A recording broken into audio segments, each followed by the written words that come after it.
Those opposed? That's unanimously carried. Thank you very much. I have a DVD clip. I'm humming and hawing whether to pull it or not, but I think this is a message I want you to get at this moment, because our wonderful playground committee are going ahead with the playground committee, and I as a pastor want to be seen as supporting them because I believe in what they're doing, and this is why. I want you to look at this DVD clip. It comes from Avondale College. It's in their church service about 3 weeks ago. It's called POV, which is really the segment that they have where their people give a personal testimony. Here's a personal testimony of a girl that became a Seventh-day Adventist because her church loved her.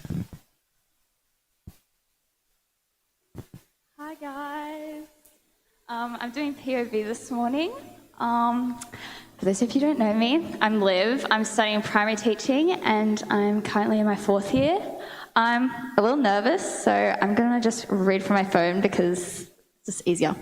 So when Cooper asked me to do this, I was currently reading a devotional, and it was talking about how we need to be more conscious in searching and finding opportunities to serve God. Specifically being careful not to become stagnant in our journeys. And I think in that time I was becoming very stagnant, and so through Cooper I think God provided me this opportunity to speak and share. So I feel like a lot of you guys don't know a lot about my background, so that's where I'm going to start my story. So my mum was brought up actually in the Catholic Church, and my dad was raised Sev, but by the time me and my sister came round, we weren't really practicing Christians. You could say we kind of grew up in a semi-Christian home. We went to the Catholic Church a few times a year, Christmas service, Easter service, but that was kind of the extent of our Christian upbringing. We read My Bible Friend books, but I never watched Veggie Tales, unfortunately.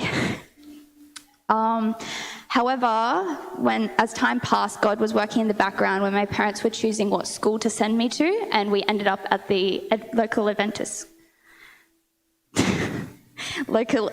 school. From the very beginning of my time at the school, I was blessed with some awesome teachers who showed me God through their teaching and love.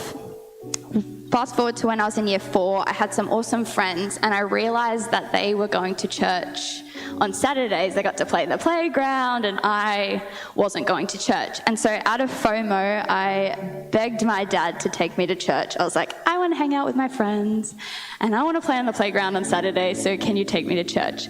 And so he did, and so Dad at the time was training for an Ironman, so he would drop Georgia, my sister, and I at church for Sabbath school. He would then ditch us and go for a swim, and then come back and sit with us at church.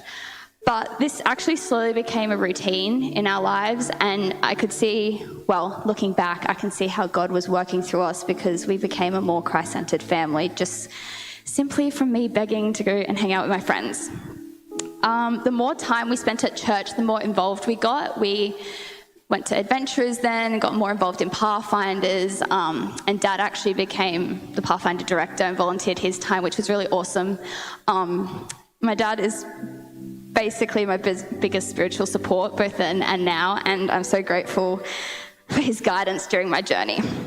As I got older, I was baptized in the church with my friends at the time, but I'll be honest, I was still unsure of God and his plan for me. As I moved through high school, I became very passionate about Pathfinders and stuff, but didn't really have any personal relationship with God. I graduated high school and felt a calling to become a teacher, and so I had always said if I was to do teaching or nursing, I have to go to Avondale. That's kind of the story of how I ended up here. Avondale has been the best thing for me. I have made the bestest friends, and they're literally like the best thing that has happened to me. They encourage me daily, and most importantly, they encourage me to seek God. During my first few years of college, I've become curious about my relationship with God and began to question, how do I have a deeper relationship with him, and what do I do to deepen that? I tried a few things, but I was never really fully into it. Like, I loved going to church, I loved the SALT programs, I loved FOF, I loved big camps and all of those things, but I didn't really have a personal relationship with God. I was kind of just existing with him. So fast forward to last year, I went through a bit of a tough time. During this time, I was given the opportunity to understand who I am as a person and where I am heading. This time took a lot of personal reflection, and with that, I learned to pray. I'd always heard that to become closer to God, you need to pray and connect with him. And you need to have a relationship with him. But to have a relationship with him, you need to read your Bible. And during this time, like, I was listening to what these people were saying, but like, there's no real how-to guide on how to get closer with God or how to develop this relationship with him. So I took this time to pray because it was all I knew really how to do. And not gonna lie, if you watch TikTok, your algorithm kind of changes, and it knew that I was trying to have a relationship with God. And so through TikTok as well, like, it was showing me ways that I could connect with God. And I learned that literally all you have to do is spend time with God, whether that's through sitting, reading your Bible, listening to Christian music, going for a walk. Just making that conscious time to spend time with God is all you need to start your journey with him. And during this time, I could see how God was slowly changing me and working through me. God wants your time, and he wants you to get to know him. So with this newfound knowledge and stuff, I started new routines and fell in love with my morning devotions, and found that God's ways are better the more we seek him and the more he gives us understanding. I felt that I had more purpose in my life. I was always a happy, bubbly person growing up, first year of college, but after I found my new purpose, I actually genuinely felt happy, and I felt different. I felt alive. Then with this newfound knowledge and stuff, I jumped straight into the deep end and took every opportunity that came to me. The first being, me and my close friends decided to go to the US to serve at a summer camp. This decision was a huge deal for me. It really pushed me out of my comfort zone. However, it was great because it challenged me both spiritually and brought me closer to God. I met some amazing people while being over there, but I importantly drew closer connections with the people I already knew. It was definitely a God-driven decision and one of the best I've made. I'm actually going back again this year because I loved it so much. And I encourage everyone to do summer camps. They're the best. I don't know. They're just so fun. And everyone can serve in a different way. There's not just one way to do summer camp. You can be a counsellor. I'm going to be a lifeguard. You can do anything. To finish, I'd like to just go back to what I said at the start. We need to remember to be more conscious in our searching and finding opportunities to serve God, and be careful not to become stagnant in our lives.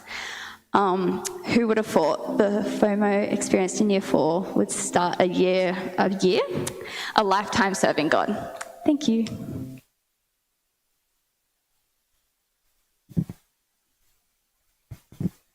Isn't that just awesome? And I hope that you gained a lot out of that, because I certainly have. I've watched it a number of times now, and I thought, yes, got to show my church. 2 things. One is that I've heard a little bit of criticism around a bit about the playground. I need to let you know this, that the playground is there and it's being put together for one thing, and that is to create relationships with people. Looking for girls like this girl, 4-year-old girls like this girl, who say, take me to Swan Valley Church. I want to play with my friends. There, through us, she will find Jesus, because the gospel rides on relationships. Secondly, it shows the value of our teams and our church, all doing our bit. You heard a number of areas mentioned through there that she was hooking into. That's a beautiful plan that our church has, with all the teams, right from the 4-year-olds right through in our church, right through to our serving camps that we do, and summer camps, that type of thing. It's all there for a reason. And I want to just, as we look at the new nominating committee, find one of the teams where you can hook into, because you just never know whose life you're going to touch in a big way. So get in there and support the teams wherever way God shows you to. I know that you'll be blessed and our church will be blessed too.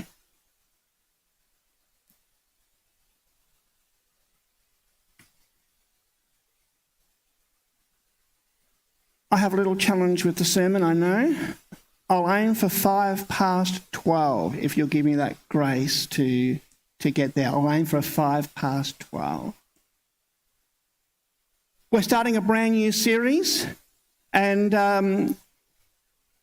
it's the start of the quarter, and it's called The Walk We Take.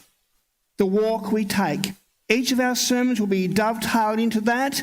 I'll set the pace for it today and the scene for it today, but you'll see the 5 points I bring out today. So get your pads out. The 5 points I bring out today, you'll see those points come out in the lives of some of the Bible people who walked with God that we're going to go through. Over the coming 12 weeks, we'll go through people like Adam, Noah, Jotham, Josiah, Samuel, Joseph, Rachel, Miriam, Sarah, Priscilla, Josheba, and Leah. Each of those people had a walk with God and an aspect of their walk with God that I want to highlight as we go through them. So get involved in this series. It's going to be a really great series. And those of you who can support me in preaching, start thinking about which of these names you would like to work on and delve on. And I'll try and publicise a bit more these 5 points I'm bringing out today, because we're going to see how they work in practice in lives that are in the Bible for a reason, because their lives are there to teach us in the walk that we walk of the Christian walk. And I think that the DVD clip we just showed is a great segue of the walk of Christian walk, of how God can just grow on us each day if we make ourselves available to him and search for him. And we look for him, we will find him. Big idea this morning is live the things you speak. Live the things you speak. All of us want to be known in our lives, in our church, in our daily life, as someone who walks with God, as someone who walks the walk. I ask the question though, what do we have to do in our lives so that others know that I'm walking the walk? So others know that I love Jesus. So others know that I'm more than just a talker, but I'm a doer. What do I have to do to become a loving and lovable Christian whose life just oozes out to other people? Hebrews 13, 1-6 is our only Bible passage for the day. I want to unpack that as we go through. I want you to note that down and go over it in your own time, but I want to pull out 5 points from this passage here. Let brotherly love continue. Be not forgetful to entertain strangers, for thereby some have entertained angels unaware. Remember them that are in bonds as bound with them, and them which suffer adversity, as being yourselves also in the body. Marriage is honourable in all, and the bed undefiled. But whoremongers and adulterers God will judge. Let your conversations be without covetousness, and be content with such things as ye have. For he hath said, I will never leave thee nor forsake thee, so that we may boldly say, the Lord is my helper. I will not fear what men shall do to me. That last verse I held as a promise this week for myself in some situations I was going through. The Lord is my helper. I will not fear what men shall do to me. But as I read the passage more and more, I thought, hey, this has got something to do with the walk we walk as Christians. And so I'm going to go through this verse by verse and pull out some points. 5 characteristics of someone who walks with God. Back to the verse 1. Let brotherly love continue. Let brotherly love continue. I've termed that, my point number 1, mutual love. If you want to be someone that walks the Christian walk, that just doesn't talk the talk but walks the walk, you have to have brotherly love, both in your life and in the church.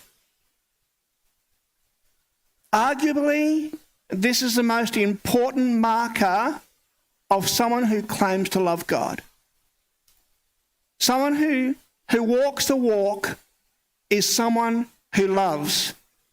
The Greek word here is Philadelphia, and it means brotherly love. And I guess we can translate it to both brotherly and sisterly love.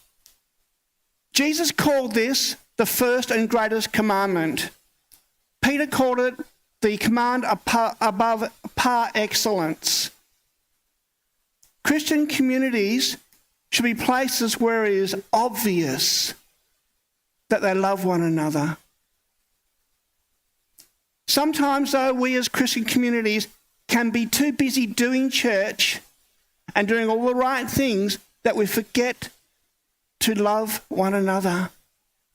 Sometimes we can use our church time, our church space, our fellowship time as war grounds to cast a few missiles at people who have hurt me during the week or people who have hurt me over a few months or a few weeks ago. And we brood and we pack it up and we bring it in here. I'd like to say that, hey, this is a place where God must be worshipped, where fellowship must happen. And I would like to say, as well as your pastor, that judgment doesn't belong in here. Judgment doesn't belong in this yard. Judgment, and there's all various forms that judgment can come in. We can judge people for who they are. We can judge them for what they believe. We can judge people for their dress. We can judge people for their past. I'd like to suggest that we need another sign, Di, on the front gate, just as you come in the front fence. It says, judgment stops here. Judgment stops here. God's church, God's communities need to be known as places of love. And after all, Jesus himself said, they will know you are my disciples by what? I don't want to sit around for another 100 years waiting as God's church for Jesus to come back. I want to be known in this community. I want to be known in this church. I want to be known in my family as someone who loves, don't you? That's the litmus test. That's the marker of a Christian, not our 28 fundamental beliefs, not our big fat King James Bibles and how we hold them, or our hymn books and how we sing them. We are to be known by others by the love we have for each other. And that's the biggest witness that they will see around us. Sometimes we lock ourselves up too much and have our battles when really we should freely love each other. We don't realise it, do we, that sitting next to you is a person that God made, his child. And when you poke a dart at that person, or a jab, or chuck a missile, you're throwing it at Jesus himself, because that's a person that God made. And we look at each other as God's own creation. How can I but love God's creation? Secondly, let brotherly love continue. Be not forgetful to entertain strangers. That's my second point. And I've termed it hospitality to the stranger. So a Christian, a person who walks the walk, is someone who has brotherly love for each other in the church. A Christian, someone who loves God, secondly, gives hospitality to the stranger. This is a pitfall of most communities. Sometimes our love for each other can be so strong in the church that it provides a barricade for those trying to get into the church, for those that are the strangers that are trying to worship and be with us. Growing up as a kid, I went to a few churches. In one church, there was a great big celebration day one day, and there was a big crowd in that church. And I saw a person who was obviously a brand new Christian, and they came to the foyer, and they said to the head deacon, who was in the foyer, a bit busy in here, isn't it? And the deacon said, yeah, it's big today, really busy. I doubt you'll find a seat here today. And with that, he picked up a chair, put it over his shoulder, and walked down the aisle of the church and placed it in the aisle and sat on it. And the person that was visiting found it too busy and walked away. And I don't know if they went back to that church again. But sometimes we can be too busy that we don't realise that our job is to entertain and to be there for strangers. This deacon, this example I just told you, that's mutual love gone wrong. That's mutual love gone wrong. I wonder, can that happen here? Can we sometimes leave a new person that's coming to visit us in our church, make them come on the end of the pew and they sit on their own and we don't go near them? Can we at times, and you can identify where the new people are in this church at the fellowship lunch. Sometimes we can gather on this side of the hall and we leave the lounge, we leave the table in the middle there, and we leave the place over where parents are with kids, and we don't go near them. We're too busy enjoying our fellowship, but we don't realise that there's new people over there saying, hi, I want to be a part of your gathering, your community too. I want to challenge us. Let's extend mutual love beyond us. When we get the cup of soup, when we get the plate of food, look around and see and say, who needs me today? Who needs a chat? You just never know. You may be chatting to someone who is close to falling apart and might just love the little hello and welcome and join our community.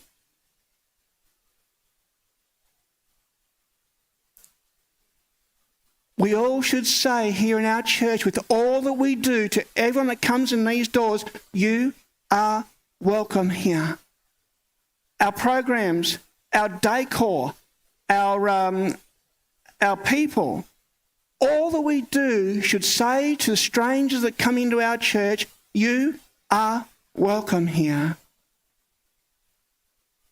A loving community should always be welcoming, and it's a job of all of us here to make sure that it stays that way. Point 1, brotherly love. Point 2, hospitality to strangers. I'm halfway through my sermon. I've got to crank it up. Point 3. Where are we? Be not forgetful to entertain strangers. Missed it. Go here. My point was extending love towards others. Extending love towards others. Remember that we are in bonds as bound by them. Remember, another word for that in other translations I've read this morning is prison. Remember that them that are in bonds. What does that mean? I figure it's this, and I'll just pull out my main notes and hope you get the point. So we've got brotherly love, point number 1. That's us. Point number 2 was strangers that come. That's people who actually come into our church. These people here in point number 3, the ones in bonds, the ones in prison, are people who cannot make it to our community. They can't make it into our church. Hospitality is rather passive. It depends on people who walk in. And remember those who are in bonds. We must take love beyond these walls and go to where they are in prisons. What do I mean by that? That's our Midland meals.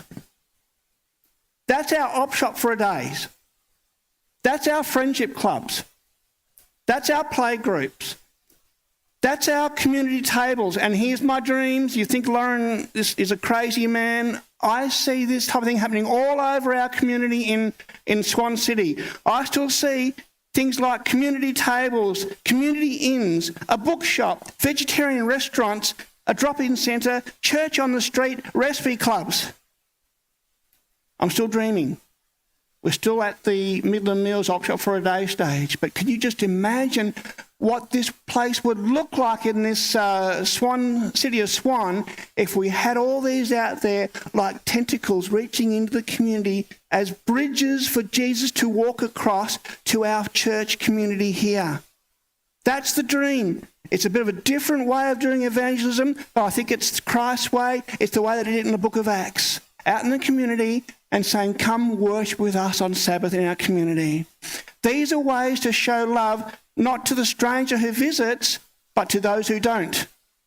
Those out there in the prisons of this world, in the prisons of consumerism, in the prisons that are of addictions that are holding them from being a part of this community, and we must reach them.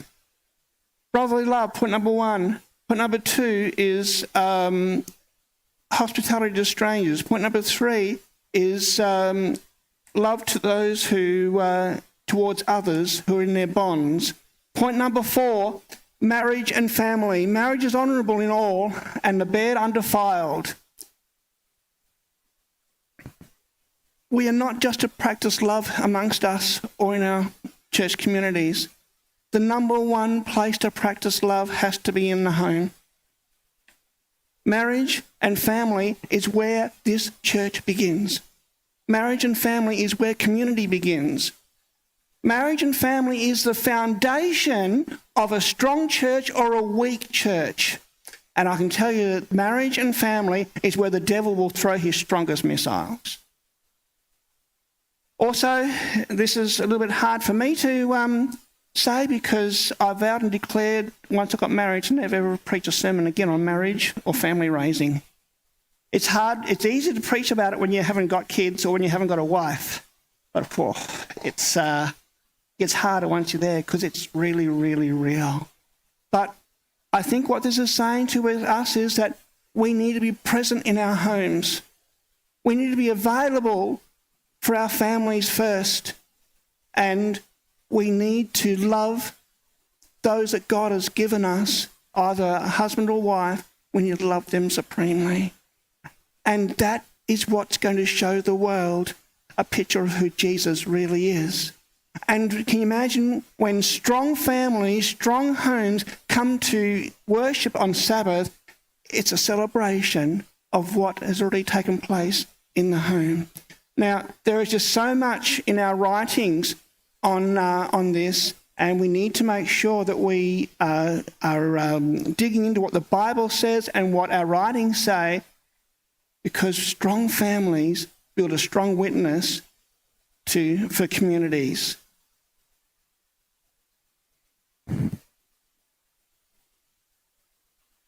If we show hospitality to others, if we love one another in church, but don't do it in our marriage and our family, we're not practicing our faith.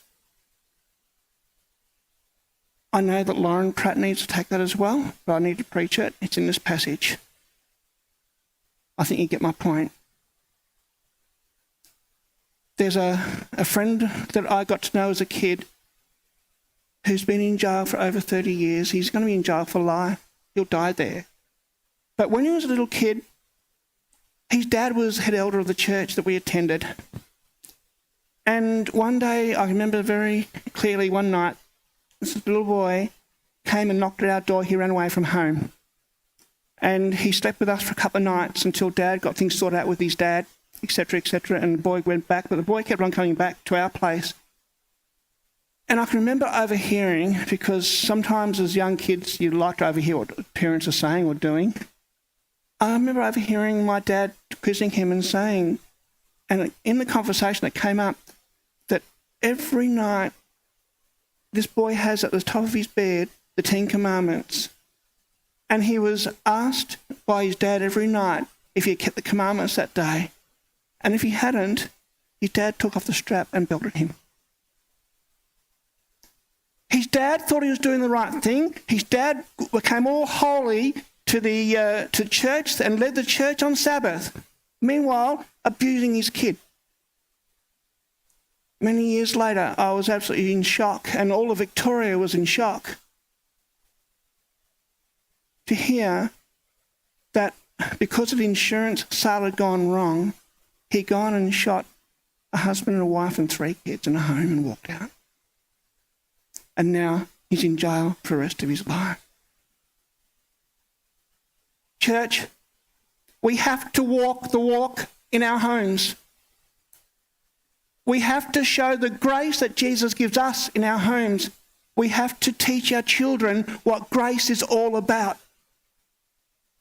We have to teach our wives and husbands that God gives us what grace is all about. I'll stop there because I'm getting a little bit too close to home, and I vow to never ever preach on this topic, but I think I need to at times because we all need strong homes. Strong homes build strong churches. Point number 5. Let your conversation be without covetousness, and being content with such things that ye have, for he has said, I will never leave thee or forsake thee. Point number 5, practicing contentment in generosity. Keep your lives from the love of money, it says there. Love means being generous with what we have, helping those in need. I'm sticking to my notes because I'm trying to wind the sermon up a bit. Point number 1, we must love God and each other, not money. All too often, we get money first, then God, then each other. Or we go money first, each other, then God. We get it all mixed up. God first, others, money.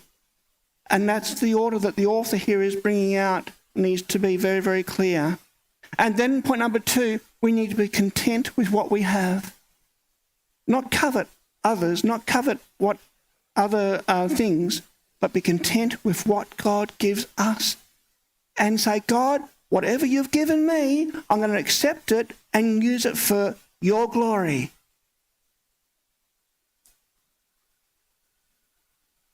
The passage we just shared has 5 points in the Christian walk, and these will come out over the next quarter in our sermons.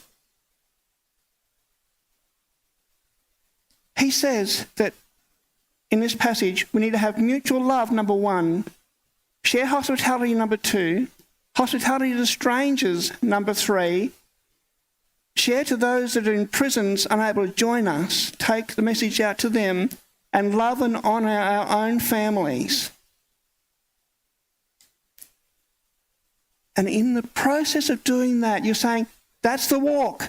Walking the walk, that's tough. But what are the last words there? This is Jesus. It's saying, Jesus says, I will never leave you or forsake you. Right in the midst of our everyday walking the walk, Jesus walks right beside us.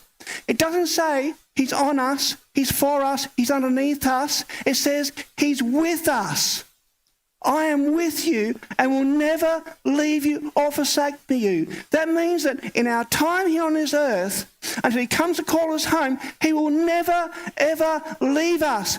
in our daily lives, if there's problems that we need to share together in our brotherly love, in our hospitality to others, in our hospitality to those in prisons, in our families, in our homes, in our everyday lives, we can take it to Jesus. He says, I'm with you. I'll never leave you. I'm always with you.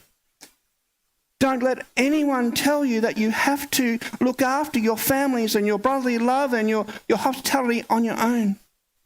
Never. Jesus is always with you. And that's the power we need, isn't it? For strong families and strong home. My closing challenge is, don't look to the struggles that you may have in your everyday lives as you walk the walk. Look to Jesus. Look to Jesus. There's a story told of a lady who went to a diet or a weight loss centre. And it's in a disciple journal I read, and it's an article by a lady called Carol Mayhill. And she went to this weight loss centre to lose weight.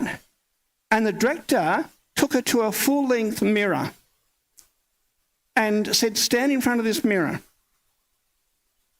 With that, he took out a marker and he drew a beautiful figure in the mirror.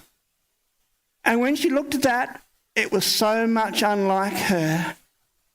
She was so much bigger and so much out of proportion in every way to what he drew in the mirror. He said, at the end of the program, I want you to be like this figure in the mirror. And so she went to work, dieting and exercising every day, and would come back to the mirror, and she got depressed because she was so far out of shape. And her bulging body was so far from the director's ideal. But she kept at it. And finally, one day she looked in that mirror and she had conformed to the much longed for image. That's like the walk with Jesus. Don't look at the everyday stumbles and everyday bulges in our lives. Look to the beautiful figure of Jesus. Keep your eyes on Jesus, and Jesus only, and Jesus always. And you'll find yourself conforming in your everyday life to the beautiful life of Jesus. Just like Jesus. That's the par excellence. That's the bar. Just like Jesus. May we as a church lead our brotherly love here in our communities just like Jesus. May we be hospitality to each other and those out that are coming to us just like Jesus. May we take Jesus to those that are in the prisons around us. May we take Jesus in and to our homes, to our kids, to our loved ones, whoever they are in our homes. May we take Jesus in our everyday life and be generous just like Jesus. The big idea? Live the things we speak. Live the things we speak.